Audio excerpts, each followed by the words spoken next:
glemte mor at vække dig. Så bussen kørte, og du selv skulle finde vej. Og var der modvind og lidt støvregn. Helt ærligt, hvor besværligt, jeg savner dig. Klokken var lidt i 10.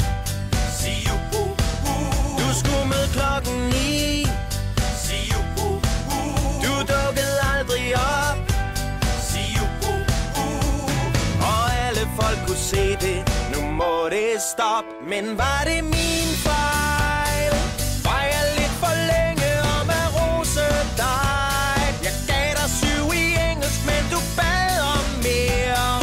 Meget mere, og fik nej.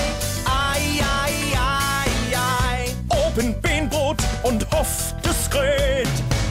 Jeg skal der til, hvis du ikke skal være med. Og på hesten, og så afsted. For nu det nu, lille du, for vi mangler en ving. Klokken var lidt i 10. Sig du skulle være nummer 9. Sig du dukkede aldrig op. Sig und alle folk kunne se det. Nu må det stå. Men var det min fejl? Jeg ved jo godt, at jeg kan være streng hundstejl. Er altid første vælger, når vi laver hold. Til høvdingbold, tilgiv mig. Hej, hej, hej. Jeg tænker på, hvordan det kunne ske. Det på grund af al min papmaché. Fik du nok af kartoffeltryk? Helt ærligt, det er ubærligt. Jeg savner dig. Jeg gør dig 7 i lær. Sig you, du synes du burde have mere. Sig you, så du mødte aldrig op. Sig you, og alle folk kunne se det. Nu må det stoppe. Det er godt nok tavligt, at det er min kaffeånde, som du ikke kan lide. Spiser min pastil og kan ikke gøre mere. Så kom nu her, tal til mig.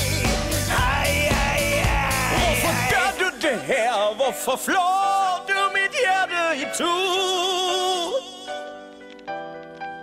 Og hvorfor lige præcis nu, hvor vi har spændende tema? Det er ikke det samme det her, når du kun er lavet af liv. Klokken var lidt i 10. Sig du skulle møde klokken 9. Sig du dukkede aldrig op.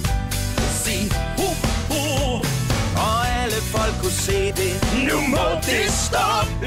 Jamen godt så.